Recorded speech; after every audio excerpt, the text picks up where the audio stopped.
everyone, and welcome to the fourth and last session of today's Microsoft Fabric Blast Off, we could even call it. So we spend the day going deep diving into some of the technical aspects of Microsoft Fabric.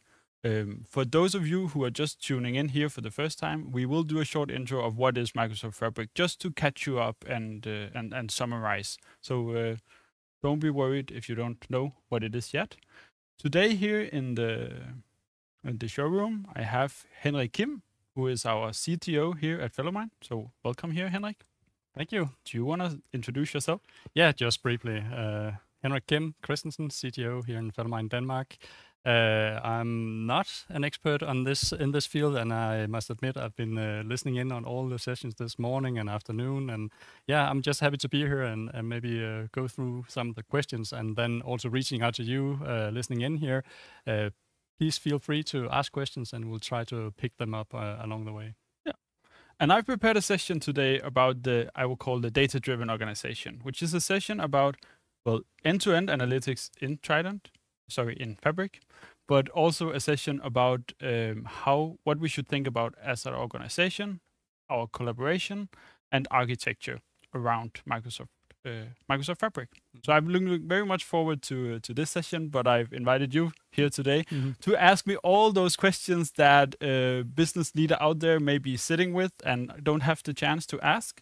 And if you are sitting with questions out there and you are not afraid to ask them, go to the LinkedIn Live channel and just write them in the chat, and Henrik will be monitoring that and just abruptly asking me all the questions during the session, making sure that we talk about what you guys care about. Exactly. Yeah. Yes. Yeah, and from listening in since morning, I must say it's been a long day for you.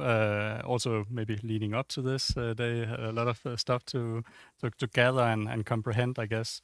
You said in the morning session, I think it's kind of magic, but I must say it's kind of mind-blowing. Yeah. It's been mind-blowing. It's been magic. The last session, I told Lars that some of what he told me gave me literal goosebumps, and it did. I was, This is, some of these things are really mind-blowing, yeah.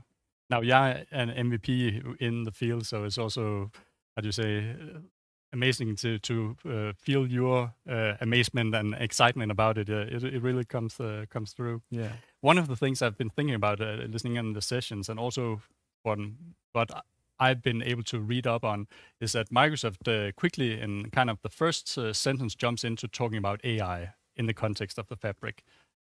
That's not something you really talked about today. Why is that? Well, there's two reasons. First of all, AI is going to be a huge productivity enhancer for us. There is what seems to be a lot of focus on giving us, for example, Copilot tools to accelerate the way we work. That's really interesting, but for me, the technology is more a productivity enhancer than it is about the impact we can have with our data. So it will make our work easier and faster, but it's not so it won't make it much different technically. Okay. But the other thing is that there's also a component in Fabric about not just using something like OpenAI or Copilot, but developing your own machine learning and your own models. And it's just such both an important and huge topic. It even could use its own day in itself, just talking about what we should do with. So maybe we should do that, and then some other day. But there are definitely a bunch of features, and we did talk a bit about them in the first session with Brian about how we could make machine learning models in the data science experience. But for the people out there who are new here, and welcome to you, who haven't heard about Fabric yet. I think everyone did the past few days in the industry. But here's a quick sum up of what it is. So I have here on some slides here. We have Fabric here as really it takes what we had in Power BI. We had data flow, we had data sets, we have reports, and it just gives us a bunch of new tools and pipelines to orchestrate all of these workflows. And furthermore, it collects these workflows into one unified platform, one unified service, which are neatly tied together with a common storage engine and a common storage data file format in the data-led parquet format, which means that whoever we are in our organization, we have one place to put our data. So, bunch of new functionalities. If you're coming from Synapse, some of them Azure Synapse, some of them may already be familiar to you, but now you'll just be able to work much tighter and more collaborative with your colleagues in the other data professional areas. Okay.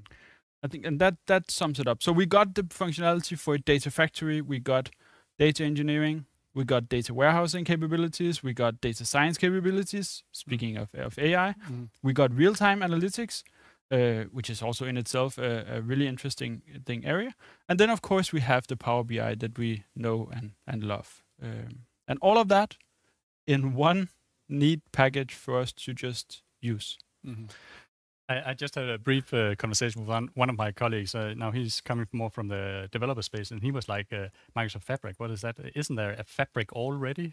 I think there's an Azure Service Fabric something. Okay. But the big thing is that, of course, the Service Fabric resource is kind of a little thing in the edge of some of the areas where this will be the one platform to rule them all in some sense. Of course, there's organizations, and they can safely do so, that will want to stay in Azure Synapse Analytics, because there are benefits of managing that cloud layer yourself and doing that. But I think for most organizations, they don't need and want to care about the nitty-grittiness of how to fine-tune those services in the cloud. If they can get a service, software as a service, that just works out of the box. I think it was telling to talk with Lars Andersen right here before. If you didn't watch that third session, it was really interesting deep dive into the direct lake functionality in Power BI. So mind-blowing. But I think one of the key messages was that some of the things that are in Microsoft Fabric is things that we could do before if we tied together different services and made sure that it was properly governed and architected and everything. And then we could achieve maybe 80% of the functionality, which we will get just out of the box with Microsoft Fabric, because Microsoft can unify us on a best practice that just works for everyone. So it's fair to say that it's a new abstraction layer, so to speak, and taking some of the hassles out of absolutely aggregating your data and make it available for analysis and visualizations. I will put it differently. It's about taking all the external complexities that we don't really care about. We care about a solution. We care about going from A to B to generate value with our data. So we have some sort of an idea, and we have some data, and we want to turn that into something that can make an impact in our organization. So to go from that starting point to that impact today requires you to go through a lot of hoops of. Then you need to handle networking. Then you need to handle your cloud infrastructure. And then you need to handle proper governance and procedures because everyone can and access and everything. And it just becomes a lot of work that are not directly tied to the solution you want to actually make the impact, but it's just prerequisites. And we're pulling away, or Microsoft is pulling away a lot of these prerequisites and giving us powerful tools to do a lot of them as kind of point-and-click setups. We saw it with the Direct Lake. To do something similar beforehand, we would have to use direct query in Power BI, connecting live to our data warehouse, import the data we want to import, create some aggregations to make sure that some of the direct query was not too slow. And even then we could achieve maybe 60-70% of what you get out of the box with Direct Lake, because Microsoft can go beyond the tools and make something that sums up the best pieces of the different things. So basically also do some optimizations and in terms of speed and accessibility. And I mean, time will have to tell. That seems to be the promise. I mean, he said it pretty clearly that for example, with the direct query, we could get real-time live data, or we can choose import mode where it needs to be refreshed and loaded in, and then it's blazingly fast. And with the new Direct Lake, we get the best of both worlds. And I think we will see more of that throughout the whole platform. It's about taking away the unnecessary distractions and focusing on the actual solutions that creates actual value, because we will never not have to do those. Although you did mention it, on top of that, Microsoft Fabric is infused in every corner with some promises or some AI capabilities about. We saw in the video, in the presentation of Microsoft Fabric, there's a video of a text that we can show it here on the screen. Yeah. There's a video of a text that describes what kind of report we want to create, and then Copilot just creating that report for you in seconds. Yeah. So actually, I want to say back, maybe even the value-adding things will become so much faster, and that is the benefit of the platform. Sure. We will be able to move much faster. We will be able to skip the complexities, and we will be able to utilize the synergies that are in the things being in one place and tied together. Yeah. Like with anything coming from Microsoft's new stuff, it's always kind of easy, or maybe not easy, that's not the right word, but to envision, okay, now we get these new features, these new products, and then we can start using them. But we also know from most of our customers and businesses out there, they are already using a lot of these things. What is, as you see it, the path to using Microsoft Fabric? Great questions. Because we have spent an entire day and 3 sessions telling all the amazing things about Fabric. And there are a lot of amazing things, but it's a preview feature. Yeah. So I think we should start by taking a little step back and acknowledge that it's a preview feature. Yeah. Which means if we put anything in production within this service, we will be at risk for outages. I mean, being the system being offline, features that may appear wonky. Maybe we write some code and the next day it could disappear. There's no there's no stability and robustness guarantee from Microsoft. No, it's a preview. It's a preview. This is not an unusual concept. We have those all the time, but it's a preview with all that entails. But the benefit of us being able to participate in a preview is that first of all, anyone can go now and sign up for the free trial. So what we would have to pay for in a production scenario, we can actually try out for free if we're an organization, or even if we're an individual business person who has a B2B account. Can go sign up for a trial yesterday, and you will be ready and play with it in 5 or 10 minutes. Which also means if you're a bigger organization, this is the time to start putting in proof of concept projects, testing out if there are potential savings in a year from now, or if there's potential for that even earlier than that, and really try out and stress test the features in your scenarios. So it's fair to say that you may have a lot of buckets of data already, and you build whatever BI solutions on top of that.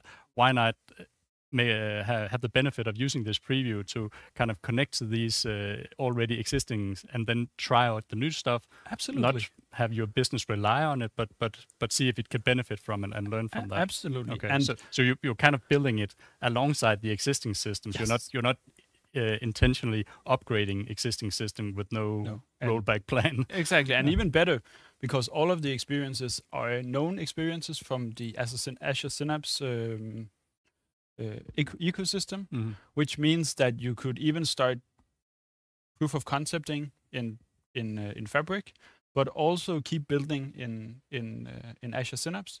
And once you feel comfortable with the switch, you have 2 similar platforms that will make porting and migrating easier than if they were completely different. Okay. So you can move your pipelines, not one-to-one, but almost one-to-one, create the same kind of copy activities, and then use those in Fabric. You could do it with your Spark notebooks. those are probably the one where you almost would be able to do a one shift, because it's just code that needs to be moved, and the same thing all around. So migrating should be an easy task, and I would not be worried if I started like a Synapse project 2 or 3 months ago, if this will all be some kind of in vain, because once you're ready and have a solution you're happy with, porting that from Synapse to Fabric shouldn't be too difficult. No, okay. Along those lines, and you maybe touch a bit on it, what do you see the training efforts are here? How big of a hassle is it to get up the ladder and start using it, or it's actually just downhill from here? It's easy riding. Great question. So let me start by talking about how we collaborate in Fabric. So Fabric is unified around this one lake. So now we're back to some technology. We don't need to go into to details with that. But that means that every person in an organization, whether they're a data engineer, the data scientist, data analyst, data warehouse developer, data administrator, or something else, they will be able to collaborate around a joint file format, joint storage, but also a joint platform and user experience. And that means that it will be easier to for any individual to kind of elevate themselves from being a data analyst and then working with data scientists and data engineers closely, but also to take some upskilling training in some of the other areas, and then suddenly being able to shift around and find the spot where they can add most value to the company. So we have these clear paths where we can make better analysts. Then they focused on anything around Power BI, and Microsoft made it easy. They kind of gave us these experiences. So we also already have the scope of, well, there are data analysts working with Power BI. So the tools in there, well, if they focus on that, they should be good to go for any future scenarios. But maybe they want to move into the others. Well, then they can learn from them as well. Yeah. As an organization, the biggest things to consider here is that we may have a staff that is mostly, in some cases, mostly focused on Power BI. So those will probably want to train and learn some of the more back-end oriented technologies. Okay. And you could have a potential clash of someone wanting to stay within Power BI, someone wanting to move, someone wanting to do a full stack, and it will be hard to stay up to date and to be skillful in everything. Yeah. So as an organization, you need to be mindful of what are people's tasks, and do we allow for more generalists, and do we want to have specialists in the different roles? Makes sense. Yeah. But anyway, yeah. So we collaborate around the one lake, and there was a point. So for training also, yes, one scenario was you're already in Power BI. Yeah. Of course, you want to branch out and upskill in all these other new experiences. This may be this is bound to happen. But the other scenario could be that you currently have a data platform that is on-prem SQL based. It could be a cloud modern data platform in Azure Synapse or something else. And you, so in those cases, you're kind of getting a shortcut to learning, because as I said before, it's the similar tools in a new platform. So if you already have a person who's excellent at Azure Data Factory or Synapse Pipeline, teaching them to use pipelines in Microsoft Fabric will be a non-issue. Okay. They need to familiarize themselves with a new UI, but that should be it. And new technical limitations and new technical features, but that should be pretty easy. Yeah. But then the whole new collaboration effort, where they suddenly are able to hand off a file or some data that their colleagues will be able to work on right away directly, that will be probably the biggest training effort you have, and will be the hardest one, because this is all culture. Yeah, It's not hard skills. No. It's not a new technology you need to understand. It's a new mindset of, if we're able to work closer together, well, what does that mean for our day-to-day interaction? Should we accept projects where we don't communicate except every second month about what is the status of what I did? Suddenly that makes a lot less sense. Yes. So we need to think about how this whole collaboration needs to spread out to the culture of our whole organization. Sure. Yeah. Maybe just to wrap up that about the skills, sometimes when major shifts comes along in terms of technology and services to be used in the business, and I foresee this is a major shift in some areas. And what bloggers are you seeing in that sense? What are the kill your darlings, so to speak? Maybe you should put forefront and say, hey guys, we need to do something differently here to really harvest the benefits. I think the first thing that comes to mind that I want to really emphasize is, and I think actually two of our speakers today said something similar, and that is, if it ain't broken, don't fix it.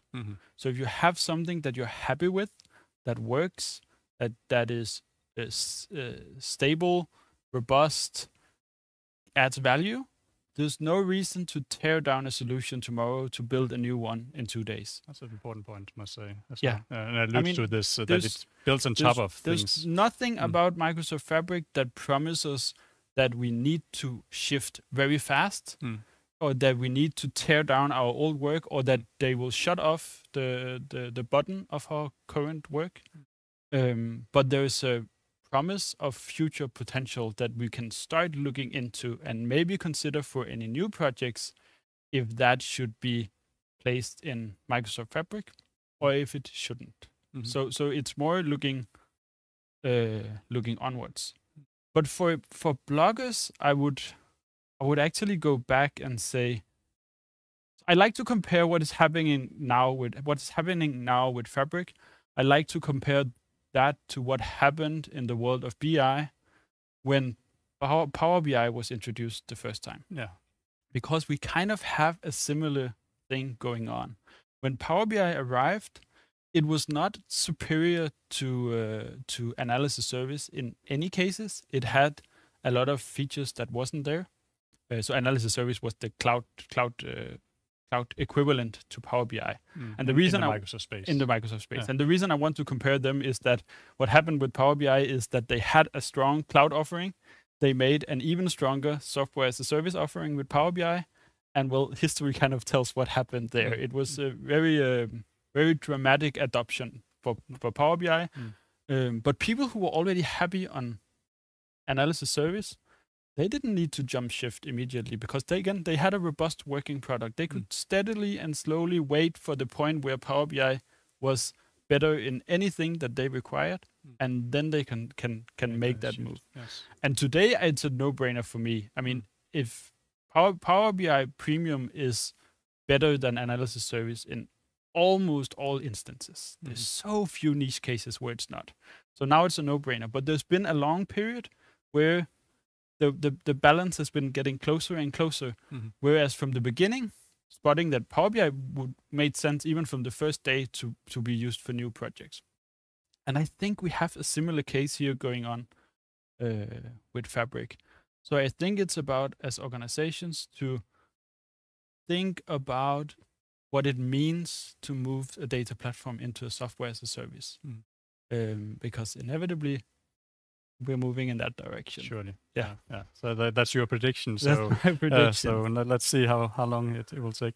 Are there any other concepts maybe you would like to introduce to the audience at this time?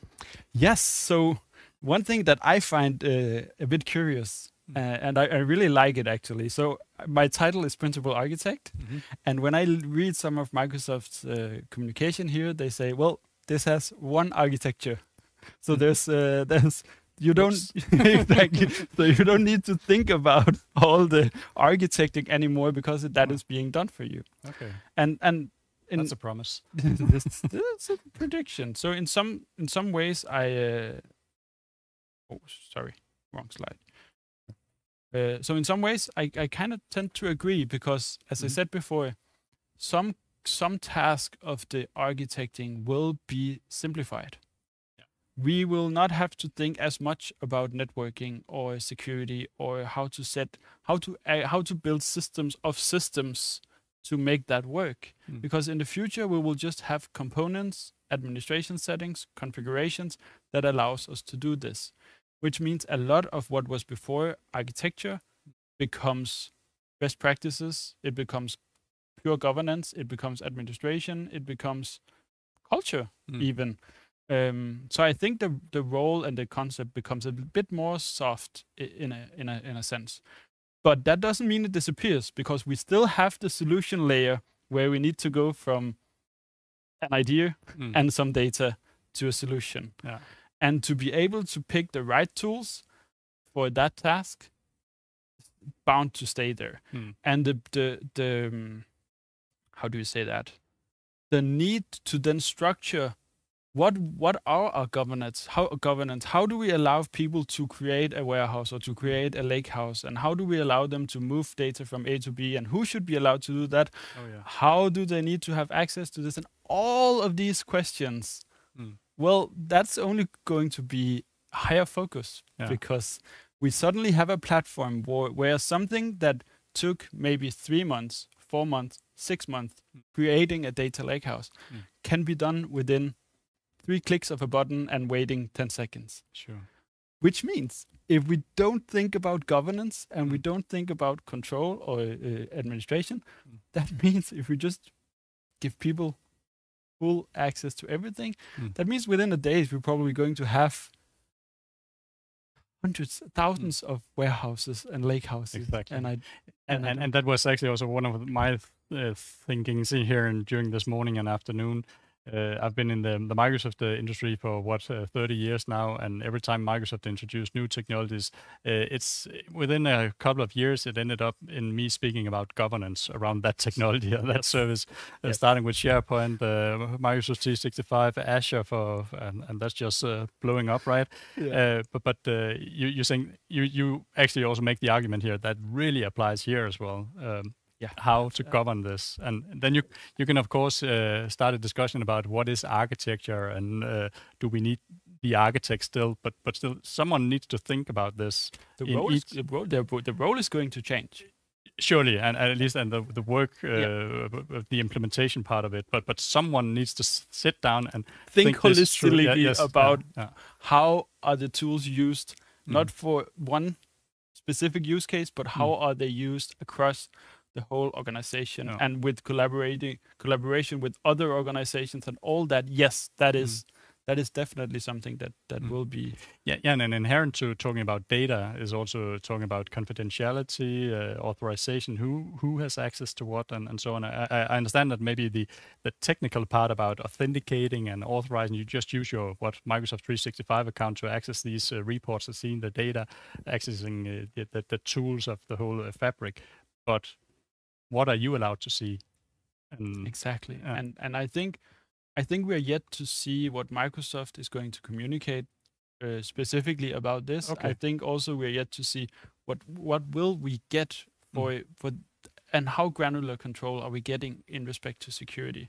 The only thing I can kind of speculate or think about is, well, if we have data in one place, it should inevitably be easier to control the access of that data. So something a lot of people forget today is that they think that, well, we have one big data warehouse, we have a very tight control of who can access that data, so everything is good. Then they have someone who is maybe a BI developer, who has, or even a business analyst who has access to this data warehouse, and they're making reports maybe for management. So of course they have escalated access. This is fine. This is not unusual. They build some reports. A lot of organizations forget to think about that. This means that this person will have a local copy of that data on their hardware. They could quit tomorrow. They could, and then they would have full customer lists. They could bring it out of the house. So security and access is not just about one one part of our organization. We should actually think about this holistically as well. And I think, and this is a personal opinion prediction, having all of our data in one place can only help to simplify this task. Good point. Yeah. So it is inherently, that's your prediction, fixing a problem that any organization is facing today, because I think also from a more technical background, we've been invested and involved in many cloud migrations, right? And one of the inherent risks there is that you take one of these, say, SQL servers just sitting there, and it's been sitting there for years, and we know, or we get the documentation of who's using this one. Okay, we can then plan a migration and we migrate, and then all hell breaks loose because someone else used that. Exactly. We were connected to some Excel sheet that used the ODBC connector, and apparently used this this SQL database for a very business critical report no one knew about. But you see it also kind of addressing that in a sense. Then I haven't seen it yet. No, I see it unifying on one storage solution, and then I'm very excited to see what that could mean for security. Yeah, because I would also make the argument that in many organizations today, you may have a lot of systems actually running out there that just sits there, and it was set up and prepared and implemented correctly, but who knows it? That the guy, so to speak, that owned it left the company years ago, and it still sits there. So it's potentially a risk you have today if it's not maintained correctly.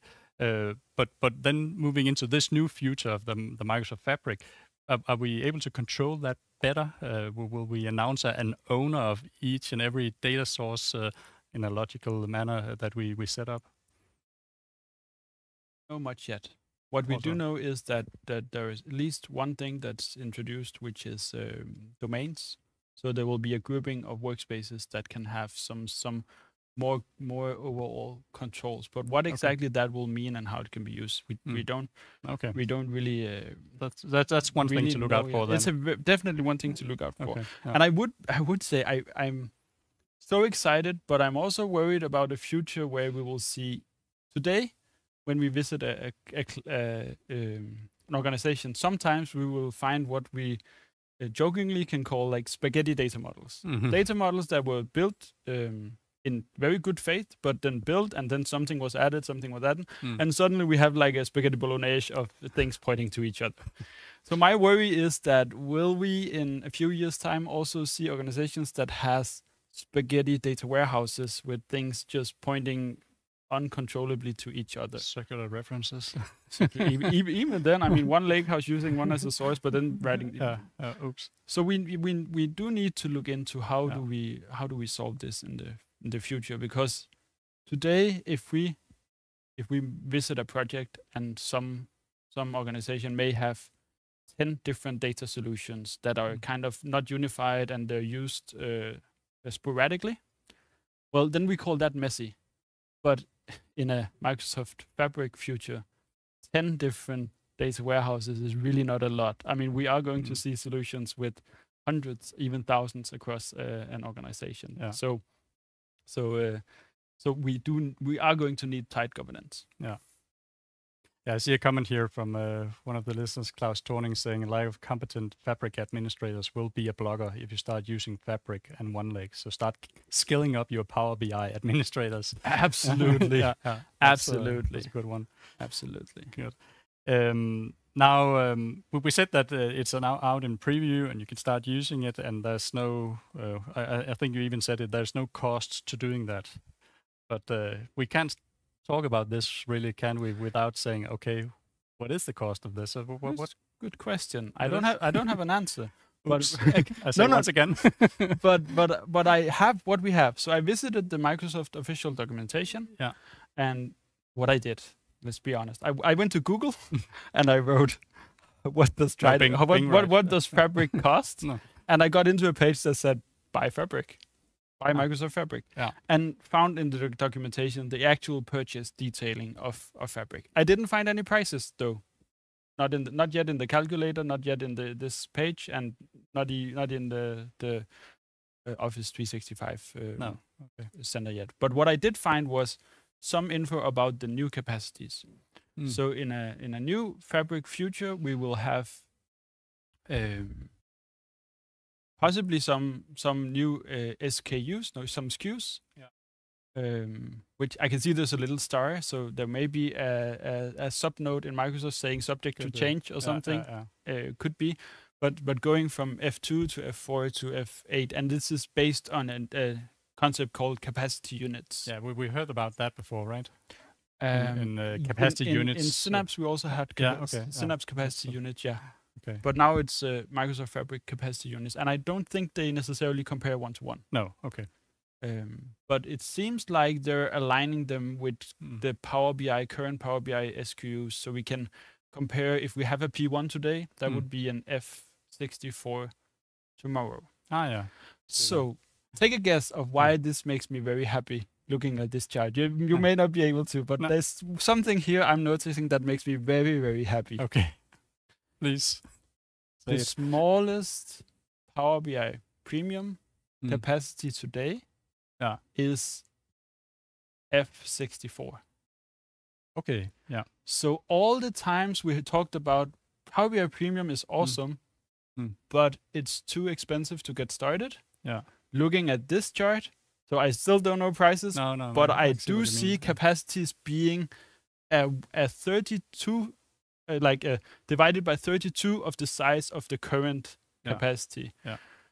So I think we are going to see a lower barrier of entry. Sure. Yeah, that would make sense, right? And we've been asking for smaller premium capacities for a long time. Yeah.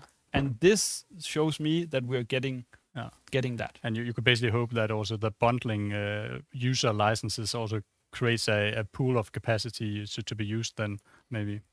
Today we had the notion of that's speculations. We must stress that it is speculation. But today, for instance, with the Power BI workspace, it's kind of like you can buy a workspace where you buy the capacity. So, and then you can buy a per user, right? But that's what you're talking. That seems like, isn't that what they're doing kind of in Dynamics? Don't you get like, I think if you have a Power Apps license, you also get some data where storage. I don't know. They use it across many of their technologies. That part of the licenses, especially when you license on a per user level, it kind of brings along some capacity you can use. Just yesterday, I looked at some Visual Studio subscriptions. It brings something about these built agents. I don't know. Maybe we should stop speculating. Yeah, but to me it seems promising. But it also it's definitely an area where we need more information. Sure, I agree. And I'm not sure we're getting that information right now, because I understand also there's someone who wants to evaluate what should be the pricing model around this. No, I mean, it is probably difficult also for Microsoft to figure out, because it's the inherent thing of also providing SaaS services that we kind of expect out there, that you get a per user per month cost, right? And then you can just go nuts, right?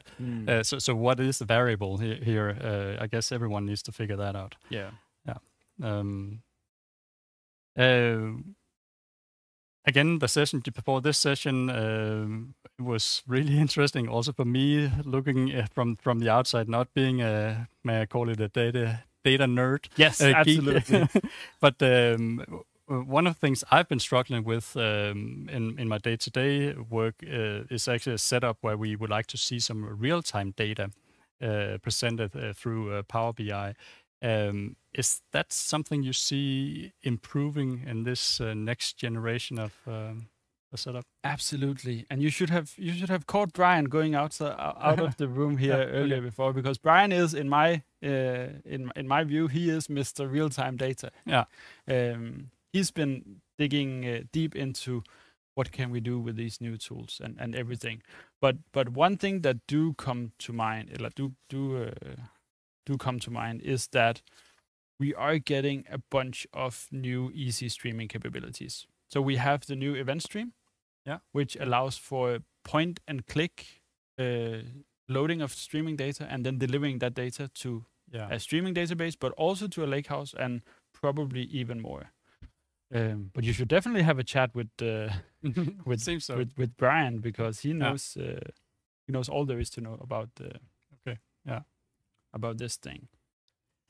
Again, at the session before, where we talked a lot about the Power BI, are there any other things that is worth mentioning in terms of the accessibility of Power BI as a business tool? I saw the announcement that the Power BI desktop seems to be coming for the Mac OS now as a desktop tool. That's not to my knowledge. No. So, but what is happening is, and this is also some of the things that Lars demoed, is that we can now create data sets in the Power BI service or in the Microsoft Fabric service.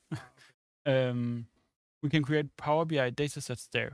So step by so just to explain this, so instead of using the desktop tool, you're able to use. You can use it, the online one, as an authoring experience. Yeah. Okay. Of course, there are some steps along the way that needs to be, some blockers that needs to be eliminated. We still don't have, to my knowledge, we don't have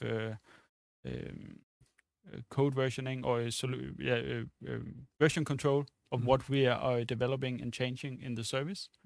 So if we're changing something, but we had version control on our desktop, well, then we're kind of breaking that that CI/CD doing that. So there's limitation. But step by step, we're getting an online service that can do more and more of what the desktop can do. And I think that is the answer to people on Mac wanting to do something in Microsoft Fabric, is that, well, the online service is becoming more and more capable, and it should be their preferred way of working. But right now, it's still a limited experience. I would definitely say install the Power BI desktop and do what you can there. Okay. Yeah. But we're at a weird place, because what we saw earlier, we can actually do some things now in the service with, for example, direct lake on our lakehouse, which is not possible in desktop. Interesting. So far it's been kind of a catch up, and now it's this mix again, where some features here, some features there. Yeah. But that's the whole notion of it. It is a cloud services, and maybe it's easier to work with it more natively and closer to the cloud service, and trying to have this how could you say it, disconnected setup that the desktop apps absolutely inherently works on. So one thing I also would like to mention is that we need to think about going forward what kind of organization we see ourselves in respect to our data and data management. I've seen three major patterns, or three major archetypes of how we handle our data, and that is the enterprise, as we see on the slide. That is the enterprise way of doing it, with a centralized data warehouse close to IT, close to the core of the business, with very tight control of how things are created, how things are shared, and how things are used. But with no flexibility to give people out there in the edge, in the business units, the actual last step transformations of the data that they may need or they may want. So this is the classical data warehouse example, where you have a data warehouse in the basement, and it's very tightly locked who can use it for maybe some reporting. Maybe they can create some reports, but they definitely cannot create their own semantic data models. With something like Microsoft Fabric, suddenly it becomes very easy to create a fully self-service data platform scenario. I think this often is also branded as a data mesh, where one business unit can have their own little landscape of pipelines and warehouses and data, and then they can subscribe to the data of other units, and they can offer their data to other units, and very much make it kind of a marketplace of data more than a structured, unified data landscape. So very interesting and very promising, but also to me very risky in terms of how do we govern that kind of thing.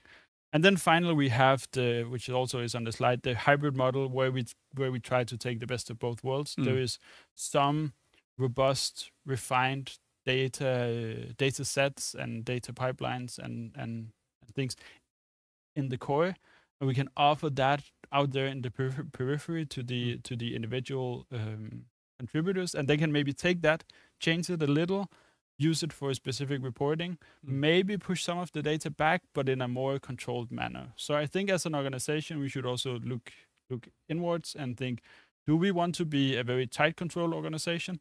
Do we want to be one where we have very self-sufficient units that don't need to follow strict guidelines or governance or best practices? Or do we want to find some middle ground where we maybe have center of excellences and best practice guidelines and stuff like that? So there's going to be a spectrum here. And I guess that was some pretty good final words. I guess you could be talking for many hours still, but it's been interesting, at least for me. And that was actually also my final question on the slide here. How to get started? Apart from reaching out to us, right? Absolutely. To get started in I would say 3 things shown here, but 4 things. You can go to Try Fabric, which is on aka.ms/try /try-fabric. Yes. Okay. You can watch out for Fellowmind monthly Power BI update, which I have kind of a feeling will be a Microsoft Fabric update in the future. Wink, wink. Wink, wink.